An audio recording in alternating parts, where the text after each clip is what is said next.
Let's talk about binary anions. So we know anions are chemical species that result in a negative ion, right? So they are species that they are charged atom, right? Or they are charged species form when a particular group of species or species form what or atom gains an extra electron. So in the previous session, we named binary covalent substances. So when they come together, so some of the examples that we look at included CO2. CO2 as one of the examples, right? And we see that the net charge on CO2 is 0. There's no negative charge, positive charge somewhere. So everything is just balanced, right?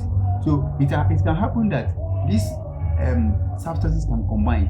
After they combine, right, they don't form a stable species. It's not every time that they are already stable. What happens is that there may be an extra electron in the bond or from the bond, or extra electron gained from the into the bond, right? So when these non-metals combine, it's possible that they cannot always form a stable compound where the whole thing is neutral. They cannot always form a neutral substance.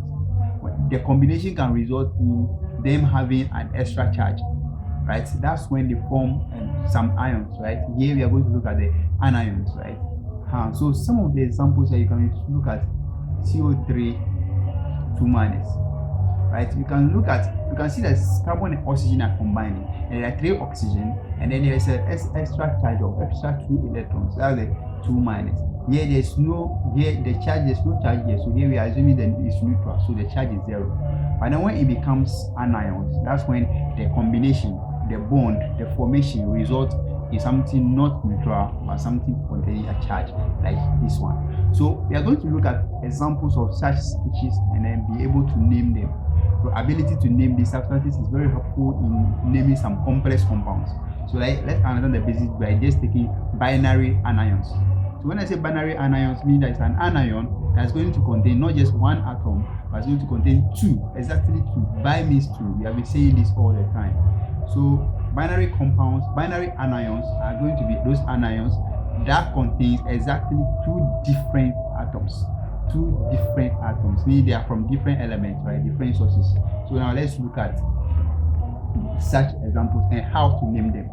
But before we get into the naming them, you need to know some things, right? I'm going to quickly go over that. When we are referring to 1, we say mono. When we are referring to 2, we say di, not bi in this time, right? When we are referring to 3, we say tri, and then we are referring to 4, we see tetra, not quadru. We have tetra. When we are referring to 5, we say penta. Okay, now we talk about species, the anion species. When we look at this one, for example, CO2, we're like, you name this one as a non-meta type 2. When you come here, you have to add IDE to the end, right? To the end of the oxygen. The oxygen, the root name is ox, so we just added IDE to make it oxide. But then when it comes to this binary compound, we are not going to be adding IDE to the ends of these guys. I mean the second guy, we are not going to add ox to that. We are going to add O. We are just going to add this O. So it becomes oxo. If it's fluorine, it becomes fluoro. If it is chlorine, it becomes chloro. So we are just going to add O to the end of these guys. That will be the second here, right? So keep that in mind. So this and this, so this and this can combine. So this and this can combine to form the name here. How many oxygen are we seeing here? We are seeing 2 oxygen.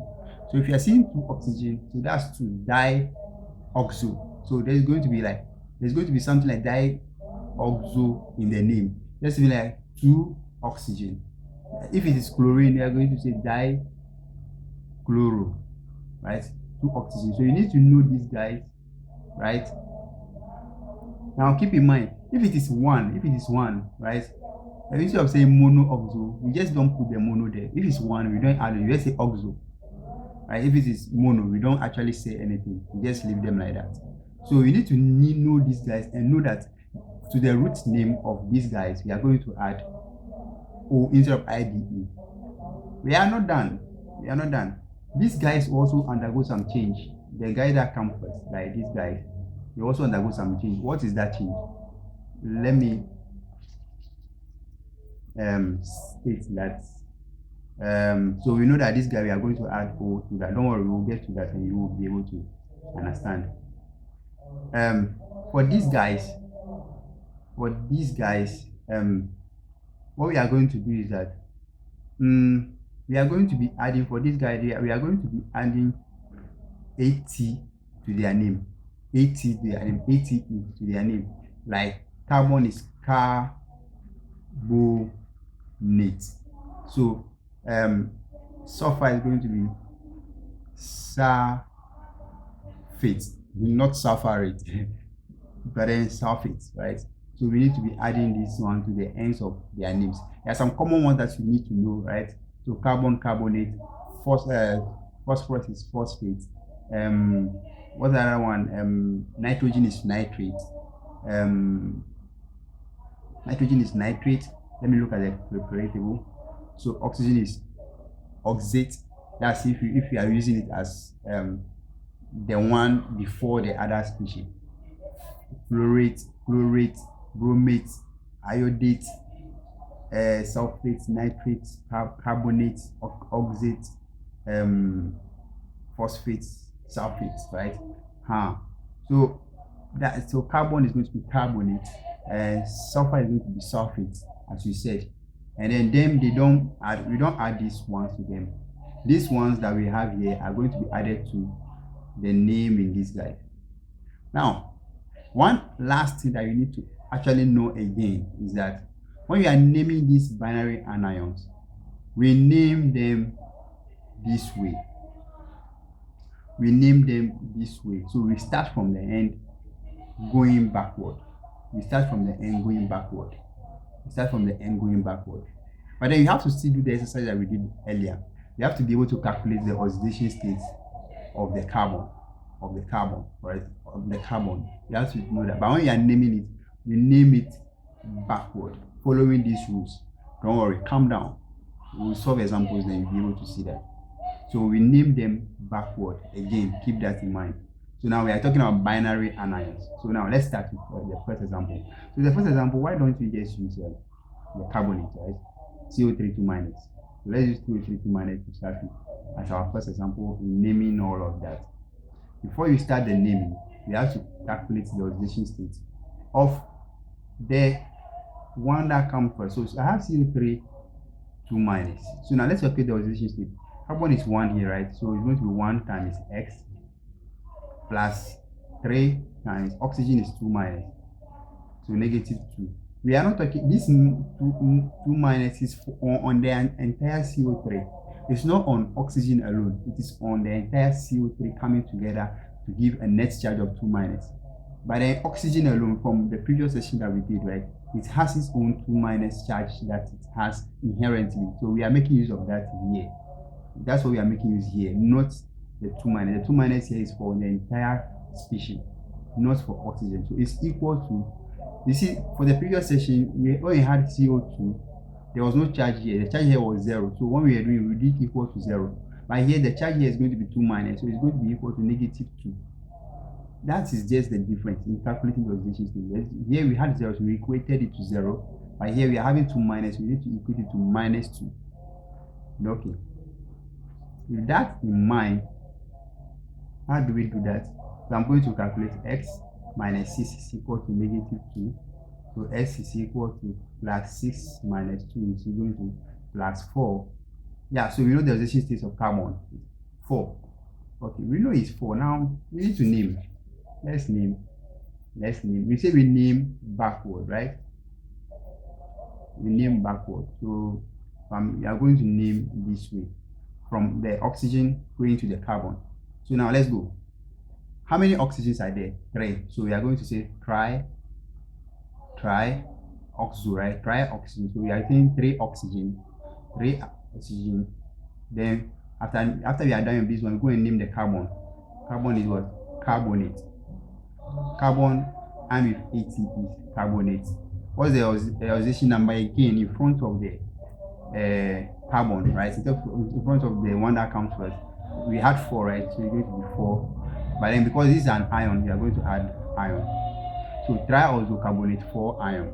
This is the name. That's the name for this particular species. Triazocarbonate 4 ion. So we have to add ion at the end. If you don't have an ion at the end, you are going to get it wrong, right? So follow the rule. Let's take another species.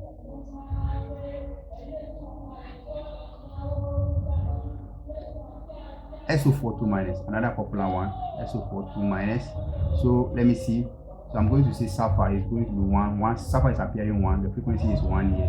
1 times x plus 4 times negative. This negative 2 is not because of this top 2. No. This top 2 here is for the entire species. But this negative 2 is the inherent oxidation number of oxygen that we did earlier. So all equal to negative 2. Because this negative 2 is then one coming from the entire species. Don't assume it is for the oxygen alone, that because we have done work with oxygen in the past. No. So now x minus 8 is equal to negative 2. So if you do this way, you need to get plus 6. Now let's name it.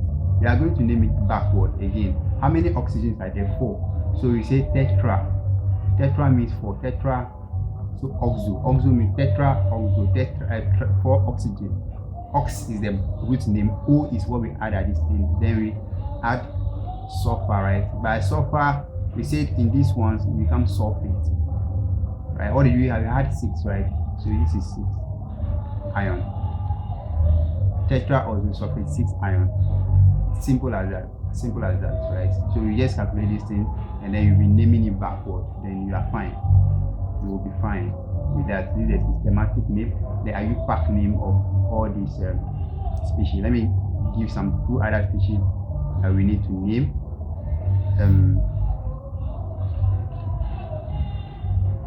I have NO, yeah, NO2 minus.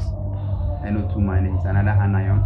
So we have 1 for nitrogen, right? With 1 times x plus 2 times negative 2 is equal to negative 1. Negative 1 because here is just negative. So whenever it's just negative, it's just negative 1. Because there's no number there.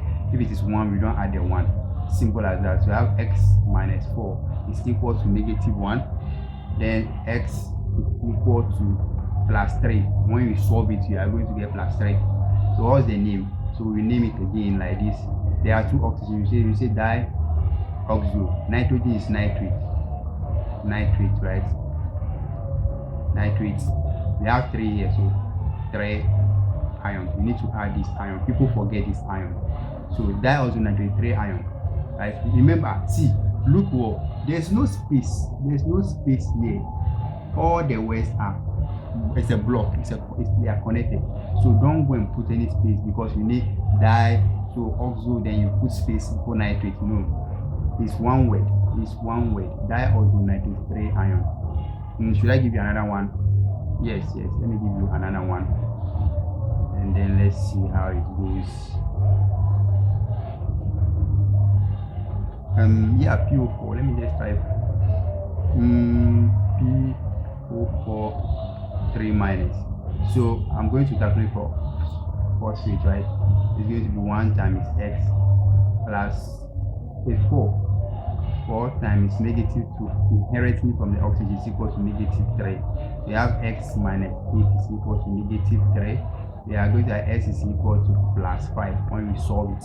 Then we are going to have, if you name it backward, what are you going to have? You know it's going to be 5, right? But then let me clean this and name it here, just below it. We have 4 oxygen, so you say tetra oxo, so meaning 4 oxygen. Then we now name phosphate. We had 5, right? 5 ion. Tetra oxo phosphate 5 ion. So some of the examples that you can try on your own, I have stored here the PO3 minus. I have PO2 minus for you. Yeah, maybe you can try NO3 minus as well. NO3 minus as well. So these are the common anions that you'll be working with, and I encourage you to actually try and name them. One other one that you have to know is this guy, cyanide ion. So here we call it cyanide ion. It's a special name, so cyanide ion. This is the cyanide. And then we also have hydroxide. This is a hydroxide ion. Hydroxide, right? Yes. So hydro meaning for hydrogen first before the, we call this the hydroxide ion. But this is a hydroxide ion. So in these two, you have to also keep them at the back of your mind. And this is their name: cyanide and hydroxide ion. Right? Yeah. Let's meet in the next session and see how we can put these binary anions into forming bonds with metals. Let's get into that.